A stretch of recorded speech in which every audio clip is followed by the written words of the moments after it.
I mean, to me, the fact that gold's rising is showing you there's still a lot of fear out there.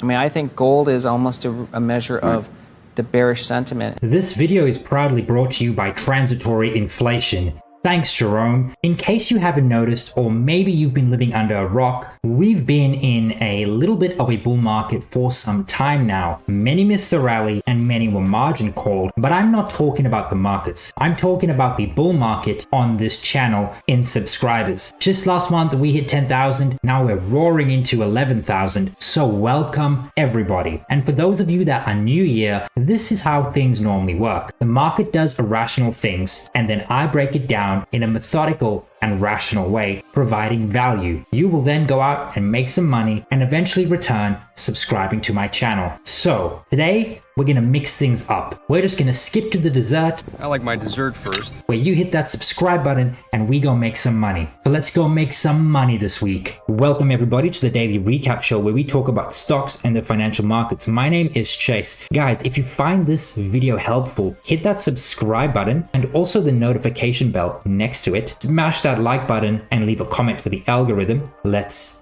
get into it. This is the daily heat map of the S&P 500, and what a day they really came for the generals. Tesla, Amazon, Meta, Microsoft, Nvidia, Apple too, Google, I guess, in the context of what the broader market did. But they came for the generals, they came for the big boys, led by selling here in semiconductors. That did lend itself to the major indices being negative. However, a broad green day in the market. There were red sectors, there were red stocks for sure, but very constructive price action. And to me, today's trade is just digesting Friday's gains, all of the Fed speak, the data last week, and also looking to the data this week. The best performing sector was energy, and you can definitely tell there's still angst in the market because staples and utilities outperformed the broader sector market. They were up 0.7, 0.6% respectively, but we also saw participation today in financials, communications, and materials. The worst performing sectors was technology and consumer discretionary, and that is why the major indices were actually down today. I mean, if you look at the equal weight, pretty much flat here, down 0.02%. Inconsequential, it's neither a gain or a loss. The S&P 500 was down 0.32%, but the Nasdaq 100, the Qs, actually down nearly a full percentage point. And you could see we pretty much opened flat on the day, and it was lower lows, lower highs, all the way to the close. We sort of did find a bottom right here where the Nasdaq 100 at one point was down 1.4%, but we paired a lot of those losses, and this is telling us we are seeing a rotation. We are seeing a rotation out of tech into the broader market, and that has been very, very healthy because we've had a tech-led rally for the last 18 months. And now the broader market is getting some love. Small caps too, value did outperform, but if you look at core and growth, they were negative on the day. Same here with mid caps. It really was just a digestion day today. I mean, small caps, the broad complex of small caps were up 3% on Friday. Mid caps were up about 1 to 2%. Large caps were also up. So, it was just really a rotation and a digestion day in the market today, leading up into what's going to be a very volatile week this week, especially heading into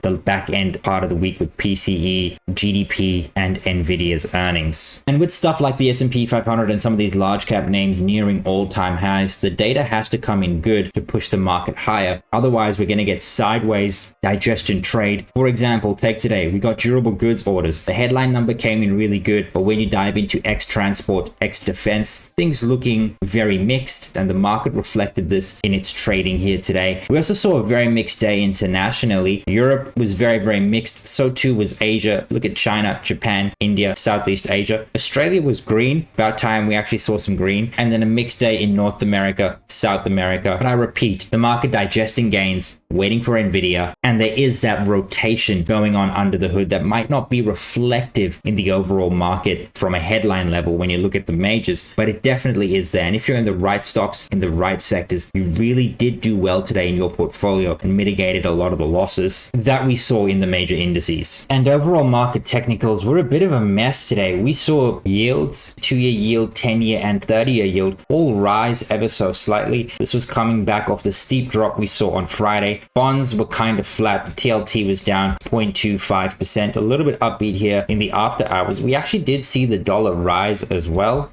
And that did have a major effect on some of the larger cap names as well as Bitcoin. And then the majority of the move in commodities was actually predicated on oil. Gold and silver were up about 0.2% each. So those in commodities reaped the benefits of that. But diving into the S&P 500, and nothing has really changed. 5,700 remains our target. 5,570 is the gamma flip, and 5,450 is the put support. We continue to make higher highs, higher lows into new all-time highs, and we're digesting a lot of the rally we saw right here as well as right here in this price action. Now, we generally do see price digestion and volatility after we get a bearish engulfing candle. We're also heading into a very volatile week and a volatile month next month in September. And so the market is just grappling with all of this right here. However, we remove the noise and we trade the plan. And the plan is when we're above the gamma flip, like we are right now, we buy dips, sell rips, and our upside target is the 5,700 area. If we're below the gamma flip, we sell into weakness, buy into strength, and our target is 5,450. And we're still in positive gamma right now. And so we are looking to the upside target of 5,700. However, I will say that if we do get to the 5,570 area, things can get a bit shaky because it's the low we made on this bearish engulfing candle last week. And it's also where the gamma flip occurred and where we had this capitulation gap down in the S&P 500 that really led the selling to the downside here, the start of August, in the middle of August. So the market's on very shaky legs. What the market wants is a lead, and we didn't get that lead from durable goods. We don't have much on the data on Tuesday. Everything's going to come down to the software names, tech names, and Nvidia reporting earnings on Wednesday. But when you do look at the markets in whole on a year-to-date basis, this looks like very constructive price action. We're just digesting gains here at the top. There's nothing wrong with that. And if this digestion continues like throughout September, let's just say we trade between like 5,500 and 5,700, that's completely normal. That would actually be very, very healthy for markets as we get the next leg of economic data, earnings, get some cuts on the board, and that's going to help overall market sentiment, market valuation. The Qs are still a while off their all-time highs, and this is looking a lot more sick than the S&P 500. I mean, just zooming in, if the Qs go ahead and move anywhere lower, this is literally going to look like a lower high relative to this all-time high right here. And then that does open up the 420 level right here. I think the key I'd be looking at is pretty much where we are right now, this like 472 area. I think if we like break here and have some price discovery below this line and then maybe use it as resistance, we can definitely see some lower levels, especially if the S&P 500 falls into negative gamma. That can be ugly. The RSP looks very, very constructive. By the way, that's all-time highs. Year to date, this chart looks really, really strong. This looks like the most constructive chart out of all of the indices in the S&P 500. And I think if we are to pull back in the RSP, we should find support right about here, this 171, 170 level. I think if we are to see a bit of weakness in the market, we could probably see support right here and the next move higher above all-time highs, especially with earnings set to broaden out in the third quarter, fourth quarter for something like the equal weight. This is very, very constructive price action. And this just looks very, very strong. I mean, coming off the August sell-off, the peak to trough gain has been 8.35% to new all-time highs. And I think the RSP is going to go higher. Mid-caps look very similar to the broad market, although not quite at all-time highs. That is all-time highs right there. But there's not a lot of structure to look to like there is in the RSP. So if this does see a bit of downward action, that can lead to us falling to as low as maybe the 2980 area. The SP600 as well as the IWM, again, constructive all things considered, but not as constructive as the RSP. What I really want to see small caps do is go ahead, break some of these highs. If we actually look at the SP600, the charts look very, very similar. But I really want to see momentum to the upside, taking out these highs right now. But we're not really seeing that in the after hours. The IWM is down 0.11%. Same here with the Qs and the SPY. So, you know, the market getting jittery ahead of Nvidia's earnings, ahead of the data this week, ahead of rate cuts. And I do think that if the data does come in stronger for the rest of this month with the labor report, PCE continues to disinflate, and let's say the data does come in stronger, that's going to temper rate cut expectations because we still have an entire month until September FOMC. Don't forget that, guys. There's still a whole month of data we can look to. And if it comes in stronger than expected, which I think it is, the market's going to be not as enthusiastic about rate cuts. That's going to affect small and mids, and then we just continue to see digestion throughout September. However, you know the plan on the S&P 500: buy dips, sell rips until we're below the 5570 area. And the momentum we're seeing in the market right now is actually historically normal. In bull markets, out of the 291 quarters that we've had since 1951, 41 of them have been in a bull market. And in that time, the average annualized quarterly return is 23.6%. We are currently in a bull market,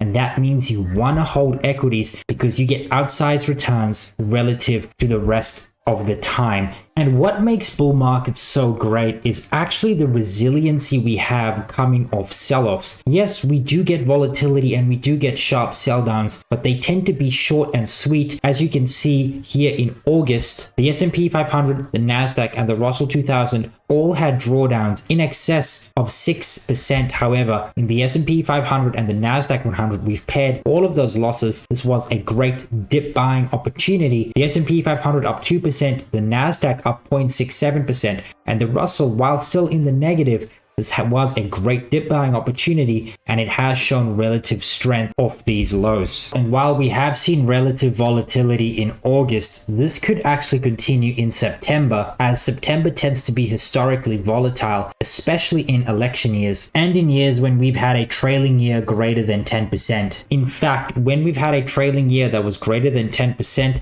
September tends to be negative, although not as negative as it usually would. You could see that the full September return after a trailing year of 10% or greater tends to be negative 0.13%, a 50% hit rate, with the majority of the down move coming in the last week of September. It's sort of that final capitulation lower. The average return negative 1.14, median return negative 1.12, 6 wins, 16 losses. The weeks prior in September tend to fluctuate between positive and negative. The first week of September tends to be up 0.38%. The second week in September tends to be down 0.25%, and the third week in September tends to be up 0.76. But it's this last week that causes a lot of the losses for an 11 and 11 negative 0.13%. So if we do get volatility in September, it's completely normal. This is just a dip buying opportunity because at the end of the day, the market's fundamentals are actually very sound. S&P 500 earnings continue to move up, earnings continue to grow, and this right here represents a 14% growth over the next 12 months. And while the market may look overvalued, 9% of the total return this year has actually come from earnings growth, 7.5% from multiple growth. Of the 9% right here, 4.5% has been multiple growth. The other 4.5% has been sales growth. And this is very, very bullish because margins are actually set to expand next year. Right now, margins are sitting in the second quarter, 12.2%. Next 12-month margins are looking at 13.3%. That's a 110 basis point improvement. And this is the type of stuff you see in bull markets. Earnings grow, margins grow, and when both these are growing and expanding, you want to hold equities. Equities do very well in that type of environment, especially heading into a cutting cycle. Diving into some macro, this is the Fed's GDP now, their third quarter tracking estimate sitting at 2%. Now, we actually haven't had an update since 2 weeks ago, Friday, and that's because there wasn't any material data points that affected the overall tracking estimate last week. However, there is a lot of data points coming this week that's definitely going to move growth. And the reason why it's so important to look at growth right now is because inflation is behind us. Even if you don't think so, the head of the Fed thinks so. And so what really matters is growth and the labor market, and consensus expectations for GDP in the third and fourth quarters 2024 is sitting at about 1.5%. Goldman Sachs are much more bullish. They believe GDP is going to track at 2.5 and 2.6%. And I think the truth is somewhere in the middle. However, I think a tailwind for markets is when the consensus expectations actually move up closer towards Goldman's expectations. If that does happen, it's going to be a fairly healthy tailwind, especially in the short term for the markets. But there's also the negative side of this where Goldman's forecasts can actually come down. But I think ultimately the next quarter and the next couple of quarters is going to come down to how the economy, the market, and the consumer starts responding to rates. And we've already seen early signs of some very positive developments. Last Friday, we got new home sales data. The consensus expectation was this right here, 630,000. We got 730,000. We beat expectations, and it's a really good sign to see some reactivity to the overall lower rates we've seen in the last couple of weeks. And the quarterly expectations over the next year is for this number to remain robust. We should see very robust home sales over the next year. That's going to boost the economy, and that's just a tailwind for overall GDP. At the same time, we're also seeing federal tax receipts looking very, very strong. In the last 12 months, annualized tax receipts are sitting at 3.9%. This includes a negative 8.6% comp here in December 2023, and right now August, which isn't even over, is sitting at 5.5%. Very, very strong. This is exactly like GDP. 2 to 3% is the standard. Anything above 3% is extremely strong, and this is where we are right now. And if you want a recession, you're going to need to see negative comps in this data, and that's simply something we're not seeing right now. But data for the next week, we got durable goods, and that's the biggest data point up until we get Nvidia's earnings on Wednesday, and then the PCE data on Thursday and Friday. But tomorrow we do have the housing price index. The consensus expectation is 0.2%. We also get consumer confidence, and then Bostic speaking on Wednesday. But if you've made it up until here, thank you so much for watching. If you like this video, please subscribe, hit that notification bell, as well as the like button, and leave a comment for the algorithm. Cheers.